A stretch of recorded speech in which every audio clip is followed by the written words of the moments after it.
दोस्तों, क्या आपने कभी ये गौर किया है कि जीवन में आप जो बनना चाहते थे वह ना बनकर कुछ और ही बन गए हैं, या वो ना बनकर किसी और ही रास्ते की ओर आगे बढ़ता जा रहे हैं। आप चाहते थे कुछ बनना, आप चाहते थे आईएएस बनना, आप चाहते थे एक अच्छा स्पोर्ट्समैन बनना, लेकिन आपके साथ वैसा बिल्कुल नहीं हो रहा है। आपका जो जीवन है वो किसी और ही दिशा में आपको लेके जा रही है। ऐसा क्यों हो रहा है? भगवान बुद्ध ने अपने एक प्रेरक प्रसंग में बहुत ही अच्छे से समझाया कि ऐसा आपके साथ क्यों हो रहा है। आइए सुनते हैं भगवान बुद्ध की इस कहानी में। एक बार एक सभा लगती है गौतम बुद्ध के उपदेश को सुनने के लिए, और उस सभा में 100 से अधिक लोग थे और सब इंतजार कर रहे थे कि भगवान बुद्ध आए और वो अपना उपदेश दें। इसी बीच होता है कि भगवान बुद्ध आते भी हैं उस सभा में, लेकिन बिना कोई उपदेश दिए, बिना एक शब्द कहे वह चले जाते हैं। बुद्ध जी का ऐसा व्यवहार देख सभी हैरान रह गए, लेकिन किसी ने उनसे कुछ कहा नहीं। अगले दिन फिर सभा का आयोजन हुआ, लेकिन आज सभा में उपस्थित संख्या घटकर 80 हो गई। आज भी बुद्ध जी ने ऐसा ही किया। वे सभा में आए, लेकिन बिना कुछ बोले, बिना कुछ कहे चले गए। आज भी लोग हैरान हुए, लेकिन आज भी बुद्ध से किसी ने कुछ कहा नहीं। और आता है तीसरा दिन। तीसरे दिन फिर से सभा का आयोजन हुआ, लेकिन तीसरे दिन क्या हुआ कि लोगों की संख्या 80 से घट के 50 हो गई। एक बार फिर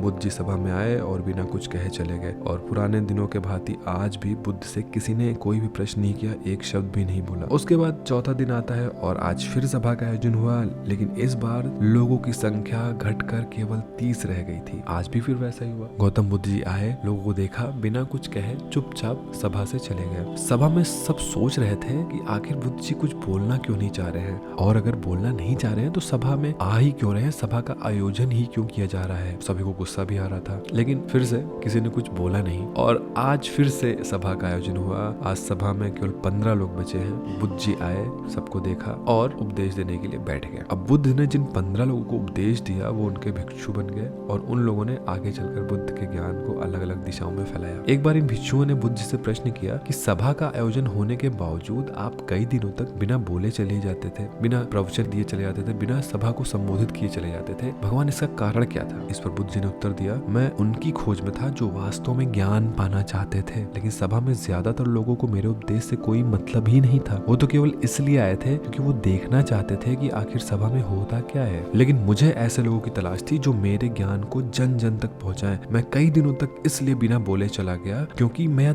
देखना चाहता था कि आखिर वो कौन लोग हैं जो सच में मेरे उपदेश को सुनना चाहते थे और जिन्हें वास्तव में ज्ञान पाने की प्यास थी। जिन लोगों के अंदर वो प्यास थी वो लोग रोज आए और आखिरी दिन तक बैठे रहे। इसके बाद भगवान बुद्ध कहते हैं कि जिनके भीतर धैर्य था, एक बार फिर से सुनिएगा, जिन लोगों के भीतर धैर्य, पेशेंस, जिनके अंदर धैर्य था, उन्हें मुक्ति का मार्ग मिला। और जो लोग जल्दबाजी में थे वो आज घर पर बैठे हुए हैं। जिन लोगों में धैर्य का गुण होता है वो जीवन में कुछ भी पा सकते हैं, फिर चाहे आपका लक्ष्य कुछ भी हो। बिना धैर्य के कोई भी सफलता के लक्ष्य तक नहीं पहुंच सकता। तो दोस्तों, आज भाग दौड़ भरी जिंदगी में लोगों में धैर्य नहीं रहा, पेशेंस नहीं रहा। सभी लोग जल्दबाजी और शीघ्र अतिशीघ्र किसी काम को करने की होड़ में लगे हैं। आप जो कुछ करना चाहते हैं एक या दो बार उसमें ट्राई करते हैं, लेकिन आप शायद वो चीज अचीव नहीं कर पाते हैं, आपको असफलता हाथ लगती है, लेकिन आपके अंदर वो धैर्य नहीं है। आपने ऑल्टरनेटिव मेथड्स ढूंढ लिए, आपने कहा ये भी नहीं तो बाद में करेंगे, और आप आगे बढ़ गए। इसी वजह से आप जीवन में जो चाह रहे थे करना, जो बनना चाह रहे थे, वो आप नहीं बन पा रहे। मेन कारण, मेन वजह यही थी। अब आपके मन में आ रहा होगा कि धैर्य को कैसे बढ़ाएं। भगवान बुद्ध कहते हैं कि निरंतर अभ्यास से हम अपने भीतर के धैर्य को बढ़ा सकते हैं। बहुत ही सरल सा उपाय है अभ्यास। धैर्य करने का अभ्यास बनाइए और आप जो भी पाना चाहते हैं वो सब पा सकते हैं, जो भी बनना चाहते हैं वो सब बन सकते हैं। सिर्फ आपको धैर्य की और उसके साथ विश्वास की आवश्यकता है। अगर आपको ये कहानी पसंद आई हो तो अपने मित्रों के साथ अवश्य शेयर करिए। कमेंट सेक्शन में बिल्कुल कमेंट करिए कि आपको ये वीडियो कैसी लगी। ओम नमो बुद्धाय।